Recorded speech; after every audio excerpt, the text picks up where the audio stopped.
খবর শুনছেন Bengal bulletin YouTube channel থেকে। জানাবো আজকের বাছাই করা কিছু গুরুত্বপূর্ণ খবর। প্রথমেই দেখে নেব আজকের সংবাদ শিরোনাম। মাথায় চোট, অভয়ের মাকে নিয়ে যাওয়া হলো হাসপাতালে, দেখতে গেলেন শুভেন্দু। আমাদের পাড়া আমাদের সমাধান ক্যাম্পে ছোড়া হলো মুখ্যমন্ত্রীর ছবি, কাঠগড়ায় বিজেপি সিপিএম।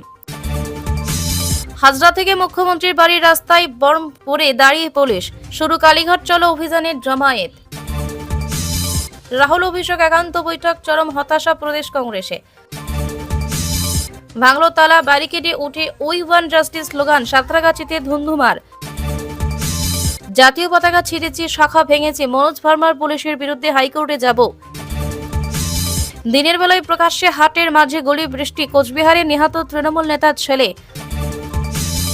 আর্যিকর ঘটনায় সিবিআই তদন্ত নিয়ে বেসুরত দিলীপ কি বললেন?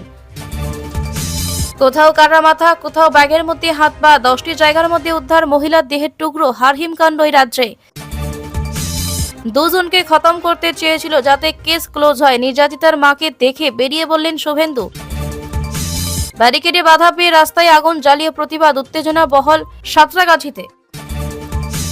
বিস্তারিত খবরে যাওয়ার আগে ভিডিওটিতে একটি লাইক দিন এবং পরবর্তী আপডেট সবার আগে পেতে চ্যানেলটি সাবস্ক্রাইব করে রাখুন। এখন বিস্তারিত খবর। তাকে রাস্তায় ফেলে মারা হয়েছে, এমন ভাবে মারা হয়েছে, আঘাত পেয়েছেন মাথায়, ভেঙে গিয়েছে তার শাখা। অভিযোগ করেছেন অভয়ের মা। রক্ত ঝরেছে অভয়ের বাবার। এই পরিস্থিতিতে অসুস্থ অভয়ের মাকে নিয়ে যাওয়া হলো মেডিকা হাসপাতালে। তার মাথায় চোট লেগেছে বলে জানা যাচ্ছে। অসুস্থ অভয়ের মাকে দেখতে হাসপাতালে বিরোধী দলনেতা শুভেন্দু অধিকারী। মেডিকা হাসপাতালের এমার্জেন্সি বিভাগের চিকিৎসকেরা অভয়ের মায়ের প্রাথমিক প্যারামিটারগুলি খতিয়ে দেখছেন। জানা গেছে, গাড়িতে করে নিয়ে যাওয়ার সময় মাঝে মধ্যে তিনি ঝিমিয়ে যাচ্ছিলেন, তার স্ক্যান করা হতে পারে। এই মুহূর্তে জানা যাচ্ছে তাকে 24 ঘন্টা পর্যবেক্ষণে রাখা হবে। আন্দোলনকারীরা একে একে হাসপাতাল চত্বরে জড়ো হচ্ছেন। এদিকে জানা যাচ্ছে, একদিকে যখন হাসপাতালে অভয়ের মা বাবার চিকিৎসা করা হচ্ছে, তেমনি আন্দোলন চলাকালীন পুলিশের লাঠিচার্জে যে কজন আন্দোলনকারী জখম হয়েছেন বলে অভিযোগ, তাদের মধ্যে 6 জনকে হাসপাতাল এমার্জেন্সিতে নিয়ে যাওয়া হয়েছে। এদিন আগাগোড়া অভয়ের মা বাবার সঙ্গে ছিলেন বিজেপি নেতা কৌস্তব বাগচি। তিনি তাদের আঘাত পাওয়ার সঙ্গে সঙ্গে বর্ণনা করতে গিয়ে বলেন, আমি কাকু কাকিমার সঙ্গে ছিলাম, যেভাবে পুলিশ প্রথম তাদের টার্গেট করে নিয়েছিল, তাদের উপর কোনোভাবে আঘাত হানবেই। আমি এবং আমাদের কিছু ছেলে সবসময় তাদের আগলে আগলে রাখছিলাম। ঠিক তখন ধর্মতলা থেকে পার্ক স্ট্রিট মোড়ের যে ক্রসিংটা, সেখানে দেখলাম পুলিশ উদ্দেশ্য প্রণোদিতভাবে একটা ব্লান্ট অবজেক্ট দিয়ে কাকিমার মাথায় মারল এবং কাকুকেও আঘাত করার চেষ্টা করছে। কিন্তু কাকুর অতটা মাথায় আঘাত লাগেনি, কাকুর আঘাত লেগেছে পিঠে, কাকিমার মাথায় লেগেছে আঘাত। কাকিমার হাতের শাখাটা পর্যন্ত ভেঙে গিয়েছে। আগের বছর 9 তারিখে মেয়েকে ধর্ষণ করে খুন করেছে, আর এবছর 9 তারিখে বাবা মাকে হত্যা করার চক্রান্ত করেছেন মমতা বন্দ্যোপাধ্যায়। এর আগে অভয়ের মা তাকে মারার অভিযোগ তুলে বলেছিলেন, আজকে আমাকে মেরেছে, হাতের শাখাটা ভেঙে দিয়েছে, কপালে মেরেছে, সারা হাত কেটে দিয়েছে, মহিলা পুলিশ মেরেছে, রাস্তায় ফেলে মেরেছে। আমাদের বাড়ি থেকে বেরোনোর পর থেকেই পুলিশ আমাদের আটকানোর চেষ্টা করেছে। কেন আমাকে মারা হলো? কেন আমার মেয়েকে তার কাজের জায়গায় খুন করা হলো? কেন তখন পুলিশ প্রশাসন তৎপর হলো না? কোচবিহারে আমাদের পাড়া আমাদের সমাধান ক্যাম্পে মুখ্যমন্ত্রী মমতা বন্দ্যোপাধ্যায়, ছবি ছিল দুষ্কৃতীরা। অভিযোগের তীর বিজেপি ও সিপিএম এর দিকে, প্রতিবাদী সরব হয়েছে তৃণমূল। ঘটনায় তীব্র চাঞ্চল্য এলাকায়। রাজ্যের অন্যান্য জায়গার মতো কোচবিহারের মাথাভাঙা ব্লকের জায়গায় বসছে আমাদের পাড়া আমাদের সমাধান ক্যাম্প। সেখানে মুখ্যমন্ত্রী মমতা বন্দ্যোপাধ্যায়ের ছবি রাজনৈতিক দুষ্কৃতীরা ছিঁড়ে দিয়েছে বলে অভিযোগ তৃণমূলের। তাদের দাবি, রাজনৈতিকভাবে লড়াই করতে না পেরে রাতে কুরুচিকর আক্রমণ করছে বিরোধী দলগুলি। প্রশাসনের কাছে দুষ্কৃতীদের শনাক্তকরণের আবেদন জানিয়েছে তৃণমূল। তারা জানিয়েছে, এই ঘটনায় প্রতিবাদ জানানো হবে। স্থানীয় এক তৃণমূল নেতা বলেন, গতকাল রাতে কিছু রাজনৈতিক দুষ্কৃতী মুখ্যমন্ত্রী মমতা বন্দ্যোপাধ্যায়ের ছবি ব্লেড দিয়ে কেটেছে। রাজনৈতিকভাবে লড়াই করতে না পেরে এই কাজ করছে বিজেপি সিপিএম। এই ঘটনার তীব্র প্রতিবাদ জানায়। এর বিরুদ্ধে পথে নামবো আমরা। প্রশাসনকে বলল দুষ্কৃতী শনাক্ত করে শাস্তি দেওয়া হোক। তিনি আরো বলেন, এইসব করে কিছু হবে না।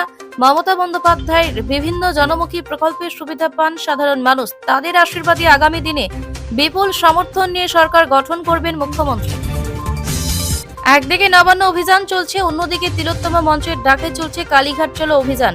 ইতিমধ্যে জমায়েত করতে শুরু করেছেন আন্দোলনকারীরা। তবে তৈরি হয়েছে পুলিশও। 3টে ব্যারিকেড তৈরি করা হয়েছে। সামনে রয়েছেন মহিলা পুলিশ, প্রস্তুত রয়েছে র‍্যাফ ও জল কামান। এদিন হাজরা মোড়ে বিকেল 4টে নাগাদ ধীরে ধীরে আসতে শুরু করেন নাগরিক সমাজের অনেকে।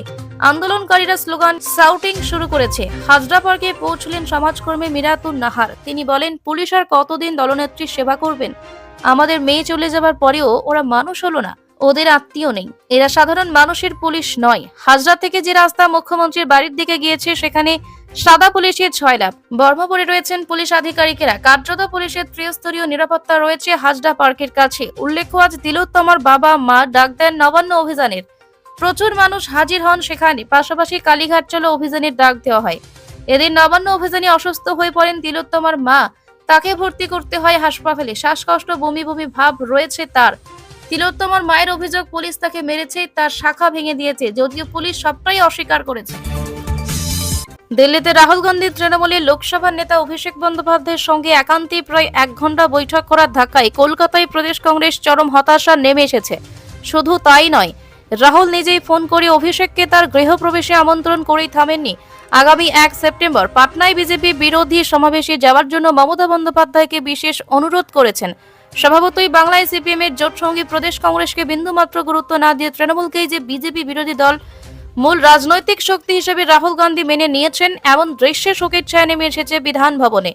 নাম প্রকাশে অনিচ্ছুক এক প্রবীণ কংগ্রেসের নেতা শুক্রবার কলকাতায় বলেন, বাংলায় কংগ্রেসের ভোট তো 5%-এর নিচে নেমে গিয়েছে। উল্টো দিকে দেশের মধ্যে একমাত্র বাংলার একা মমতা বন্দ্যোপাধ্যায় বিজেপিকে শুধু রুখে দেননি, লোকসভা নির্বাচনী আসন অনেকটাই কমিয়ে দিয়েছেন। স্বভাবত জনমানব শূন্য বিধানসভা ভবনে বসে মাছি তাড়ানো বাংলার প্রদেশ কংগ্রেস নেতাদের আর কোনো গুরুত্ব নেই রাহুল প্রিয়াঙ্কাদের কাছে। বিজেপিকে যারা রুখতে পারছে তৃণমূল, তাই তো মমতা অভিষেকের এত সম্মান দিচ্ছেন রাহুল গান্ধীরা। সংসদে বাংলা ভাষার অসম্মানের জেরে তৃণমূলের প্রতিবাদ কর্মসূচিকে প্রকাশ্যে সমর্থন করেছেন কংগ্রেস সাংসদেরা। বস্তুত তৃণমূলের প্রস্তাব মেনে দিল্লিতে নির্বাচন কমিশনের সদর দপ্তর ঘেরাওয়ের কর্মসূচি গ্রহণ করেছে কংগ্রেসের নেতৃত্বাধীন ইন্ডিয়া জোট। কিন্তু অভিষেককে ফোনও নিজের বাড়িতে প্রায় 1 ঘন্টা একান্তে রাহুলের বৈঠকের খবরে বামেদের সঙ্গে জোট করা তৃণমূল বিরোধী কংগ্রেসীরা রীতিমতো মুষড়ে পড়েছেন। তাদের কথাই দেখতে পাচ্ছি, এই তৃণমূলকেই বাংলায় আসল কংগ্রেস ও বিজেপি বিরোধী মূল চালিকা শক্তি বলে মনে করছেন রাহুল প্রিয়াঙ্কা। নবান্ন অভিযানে ধুন্ধুমা। সাঁতরাগাছিতে লোহার ব্যারিকেডে তালা ভাঙল আন্দোলনকারীরা। পুলিশ ঘেরাটোপে এড়িয়েই উঁচু উঁচু ব্যারিকেডের উপরে উঠে পড়ে আন্দোলনকারীরা। তাদের বক্তব্য, 1 বছর আগে যদি পুলিশ এই ব্যারিকেড দিত তাহলে আরজি করে ঘটনা ঘটত না, প্রাণে রক্ষা পেত তিলোত্তমার। নবান্ন অভিযান ঘিরে সকাল থেকেই পুলিশের বিশাল নিরাপত্তা বেষ্টনী ছিল। 2 মানুষ সমান ব্যারিকেড তৈরি করা হয়েছে। বেলা 12টা বাজতেই আন্দোলনকারীরা নবান্নের দিকে এগোতে থাকে। সাঁতরাগাছিতে ব্যারিকেডের সামনে পৌঁছে আন্দোলনকারীরা সোজা ব্যারিকেড বেয়ে উপরে উঠতে থাকে। ব্যারিকেডের সামনে মুখ্যমন্ত্রী মমতা বন্দ্যোপাধ্যায়ের বিরুদ্ধে স্লোগান দিতে থাকেন। ফের একবার স্লোগান ওঠে, we want justice, justice for RG Kar. পুলিশের তরফে লাগাতার মাইকিং করা হচ্ছে। আন্দোলনকারীদের বারবার সংযত থাকতে বলা হচ্ছে। তবে সেই নির্দেশ দমছে না আন্দোলনকারীরা। তারা কোনোভাবেই পিছু হটতে নারাজ। লাগাতার ব্যারিকেড ভাঙা টপকানোর চেষ্টা করছেন। পুলিশের মাইকিং ছাপিয়ে উঠছে জাস্টিস ফর আরজি কর স্লোগান। কি করেনি মনোজ ভার্মার পুলিশ? শাখাপলা ভেঙেছে, জাতীয় পতাকা ছিঁড়েছে। আজ কোনো রাজনৈতিক ঝান্ডা নিয়ে মিছিল তো করা হয়নি, তাও কেন মারধর করা হলো? পার্ক স্ট্রিটে অগ্নিমিত্রাদের সঙ্গে নিয়ে অবস্থানে অনড় শুভেন্দু অধিকারী। তিনি জানান, জাতীয় পতাকার অবমাননার জন্য পুলিশের বিরুদ্ধে হাইকোর্টে যাবেন। দরকারে পুলিশ সুপ্রিম কোর্টে গিয়ে বলবেন পুলিশ কিভাবে দেশের পতাকা পা দিয়ে মারিয়েছে, ছিঁড়ে দিয়েছে। শনিবার শুভেন্দু অধিকারীর মিছিল পার্ক স্ট্রিটে পৌঁছাতেই আটকে দেয় পুলিশ। প্রথমে মিছিল ঘুরিয়ে দেওয়ার চেষ্টা করেন আন্দোলনকারীরা। পুলিশের ব্যারিকেড ভেঙে এগিয়ে যাওয়ার চেষ্টা করেন। তাতেই পুলিশের সঙ্গে ধস্তাধস্তি শুরু হয় আন্দোলনকারীদের। এরপর বিক্ষোভকারীদের ছত্রভঙ্গ করতে লাঠিচার্জ শুরু করে পুলিশ। প্রতিবাদী পার্ক স্ট্রিটের রাস্তায় বসে পড়েন শুভেন্দু অধিকারী, অগ্নিমিত্রা পালরা। তাদের স্পষ্ট বক্তব্য, যতক্ষণ না নির্যাতিতার বাবা মা বলছেন ততক্ষণ এভাবেই বসে থাকবেন। আন্দোলন প্রত্যাহারও হবে তাদেরই সিদ্ধান্তে।